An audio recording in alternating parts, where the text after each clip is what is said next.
യേശുവിൽ പ്രിയപ്പെട്ടവരെ, ഇന്ന് വലിയ ശനിയാഴ്ച ദിവസം നമ്മൾ യേശുവിൻ്റെ ജ്ഞാനസ്നാനത്തെ അനുസ്മരിക്കുന്നു.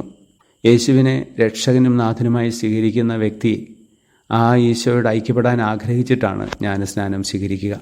അങ്ങനെ ഐക്യപ്പെടുമ്പോൾ ഈശോയുടെ മരണത്തിലും ആ വ്യക്തി ഐക്യപ്പെടുകയാണ് എന്ന് ഇന്നത്തെ വചനം പറയുന്നു. ജ്ഞാനസ്നാനാവസരത്തിൽ വെള്ളത്തിൽ താഴുകയും ഉയരുകയും ചെയ്യാറുണ്ട്. വെള്ളത്തിൽ താഴുമ്പോൾ പാപത്തിൽ മരിച്ച് ഈശോയുടെ ഒപ്പം ആ മരണത്തിൽ നമ്മൾ പങ്കുചേരുന്നു. പിന്നീട് വെള്ളത്തിൽ നിന്ന് ഉയരുമ്പോൾ ഈശോയുടെ ഉത്ഥാനത്തിൽ പങ്കുചേർന്ന് പുതിയ വ്യക്തികളായി നമ്മൾ മാറുന്നു. നമ്മൾ പാപത്തിലും പാപ സാഹചര്യത്തിലും മരിക്കണം. പാപസുഖങ്ങളെ ഉപേക്ഷിക്കണം, പാപ സാഹചര്യങ്ങളെ ഉപേക്ഷിക്കണം. എങ്കിലേ ഈശോയോടൊപ്പം നമുക്ക് മരിക്കാനും ഈശോയോടൊപ്പം ഉത്ഥാനം ചെയ്ത് പുതിയ വ്യക്തികളായി മാറാനും സാധിക്കുകയുള്ളൂ.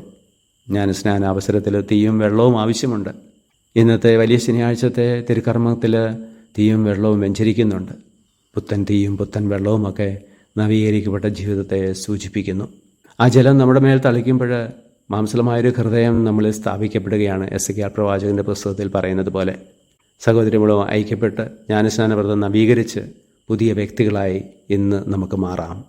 ഞങ്ങളുടെ രക്ഷകനും നാഥനുമായ ഈശോയെ, അങ്ങ് ഞങ്ങളെ സമൃദ്ധമായിട്ട് അനുഗ്രഹിക്കുമാറാകണമേ, ഇപ്പോഴും എപ്പോഴും എന്നേക്കും. ആമേൻ.